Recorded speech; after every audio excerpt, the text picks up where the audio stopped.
থেকে আসার পরে অনেক কিছুই খাইতে মন চায়, খাওয়া হয়ে ওঠে না। তো কালকে গেছিলাম একটু আমার হাজবেন্ডের সাথে দাঁতের ডাক্তারের কাছে। আসার সময় দেখি কি কচুরমুখী উঠছে।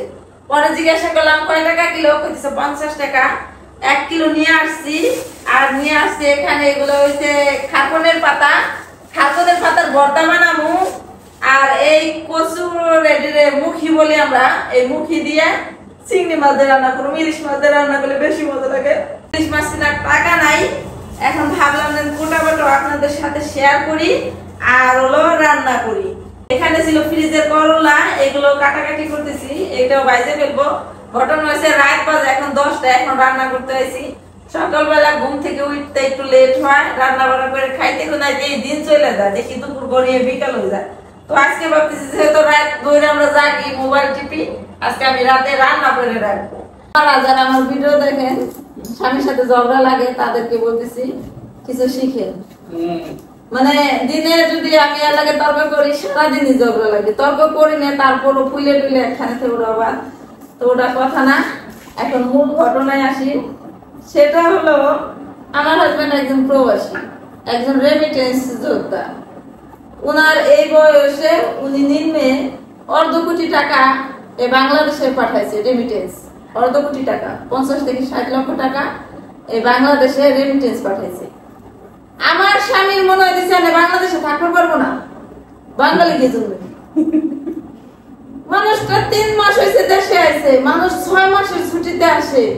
যারা ফ্রি ভিসায় কাজ করে 1 বছর থাকে দেশে, 6 মাস থাকে বিদেশে, যাবো বেশি টাকা। ঠিক আছে, 7-8 বছর পরে আছে আমার জামাইটা, আজকে 3 মাস ধরে। এর কি 1 বছর দেশে থাকার অধিকার নাই? কারণ কেন বললাম এই কথাটা শুনেন।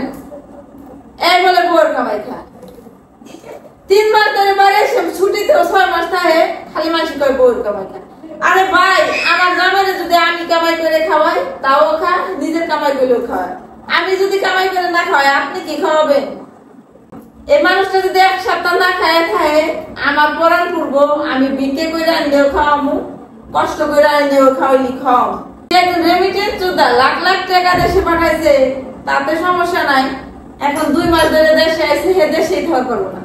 আমি ভিডিও বানাই, আমার ভিডিওতে আমার স্বামী টক আসলে আসে, না আসলে না আসে। ঠিক আছে, এরা বাবারে বাবা, মানুষ নিজের ফ্যামিলি নিয়ে চিন্তা করে না, নিজের বউ পোলাপান নিয়ে চিন্তা করে না, মাই বাপে খাইছে না না খাইছে জীবনে খোঁজ করে নেয় না। বোন বিয়ে দেব ইতিহার আসলে জীবনে বন্ধু একটা কাপড় চোপড় দেয় না, নতুন কাপড় চোপড়। বোন বাগ দেয় এক তো খাওয়ায় না। ঠিক আছে, আমগো জ্ঞান দিবে আসি। তুমি যে তরকারি করতেছো, আমি যে রসুন করতেছি, এটা অনেক মানুষ এটা দেখতে পারে না। ছেলেরা এগুলো করবে কেন? এগুলো তাদের বউ বাড়ির পর চলে যায় না, বলে যে ছেলেরা এগুলো কেন করবে? এগুলো হচ্ছে মেয়েদের কাজ, মেয়েরা করবে। ভাই এই কথাগুলো যে বলেন, নিজের ঘরের বউরে ভালোবাসেন, আদর যত্ন করেন, খেয়াল রাখেন, বাইরে ছেলেদের সাথে গল্প দেন, বউ সারা জীবন আপনার পিছে কুকুরের মতো লাগে থাকবো, আপনাকে কুত্তার মতো ভালোবাসবো। বেশি দিন নাই, আমাদের মনের আশাটা পূর্ণ হলে আমার হাজবেন্ড খুব তাড়াতাড়ি আবার প্রবাসের মানুষ প্রবাসে চলে যাবে। আমার জামাই কই খাইলো না খাইলো এটা নিয়ে মাথা ব্যথা করে লাভ নাই, বুঝতে পারছেন না? বলতেছি আমি সৌদি আসতেছি ইনশাআল্লাহ। সৌদি যদি ফকর ভিসা দিতে পারে তাহলে যাবে, তাছাড়া দেখো কাতার যা পারবো না। না না, কাতারে যাবো না। কাতারে ওই জায়গাটাই ভালো লাগছে। কোনটা? আমি যে জায়গায় কাজ করছি, হ্যাঁ হ্যাঁ সিলেট না ওই জায়গায় আর চাইলে এক জায়গায় বেশি দিন থাকলে না সমস্যা।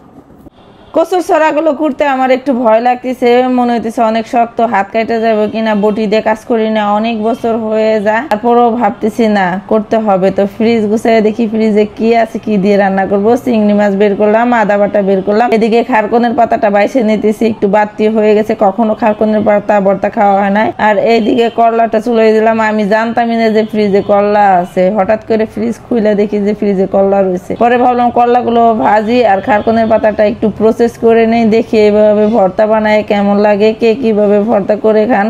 খারকনের পাতা আমাকে একটু কমেন্ট করুন। গরিব মানুষ যা রান্না করি আপনাদের সাথে শেয়ার করি। জীবনের ফার্স্ট আজকে খারকন পাতার ভর্তা বানাবো। পাতা নাই, ঠিক আছে, ব্লেন্ডারও নাই। এখন এই যে রসুন চেচনের একটা আছে, এটার মধ্যে আমি হলো খারকনের পাতা, তারপরে রসুন, কাঁচামরিচ আর সরিষার তেল দিয়ে লবণ দিয়ে এটা ভালো করে ভাইজে সেদ্ধ করে নিছি। এটাকে এখন ফুটফুট করে ভর্তা বানাবো। এখানে হলো করলা ভাজি করতেছি, আমার হাজবেন্ডের খুব প্রিয়। তো এই গরমের ভিতরে রান্না করাটা যে কি কষ্ট, আর আমি রাতের বেলা রেস্টের সময় আমার শুধু শরীর বাইরে দিচ্ছে কোন সময় রান্না করা শেষে আমার যে কত কাজ রয়েছে আজকে সারাদিনে, বিশ্বাস করেন একবারের জন্য ঘর ঝাড়ু দিই। অনেক দেশের মানুষ অনেকভাবে রান্না করে, আমার রান্নাটা একটু অন্যরকম। আমি এখানে পেঁয়াজ মেঁচ একটু কষাই, তারপরে চিংড়ি দিয়ে দিছি, আদা বাটা, লবণ, হলুদ, মরিচ সব কিছু দিয়ে সুন্দর করে চিংড়িটাকে কষাই নিছি। তারপর সুন্দর করে কষায় এই যে হয়েছে আমার তরকারিটা ফাইনালি হয়ে গেছে। দেখতে কিন্তু অসাধারণ, খেতেও সুন্দর হয়েছে। এখন পাতার ভর্তা বানাইছি, মুখ সুখ আমার লাল হয়ে গেছে, হাতে দিক দিয়ে মরিচ লাগছে, মনে হয় জ্বলতেছে। শুধু রান্না করলাম না, সাথে বাড়ি ঘরে গুছাইলাম। সারাদিন আজকে কাজ করছিলাম না, ঘুমাইছি আর খাইছি। রান্না করছি কালকে পর্যন্ত খামো। এটা খাইয়ে দেওয়া তো কেমন হয়েছে বলতা? ঘড়ি কাটায় এখন রাত বাজে 12টা। দুইজনে বইছি খাওয়ার জন্য, খাওয়া দাওয়া করে লম্বা একটা ঘুম দিব। সকাল কয়টা বাজে উঠে জানি না। সবাই আমাদের জন্য দোয়া করবেন, ভালো থাকবেন।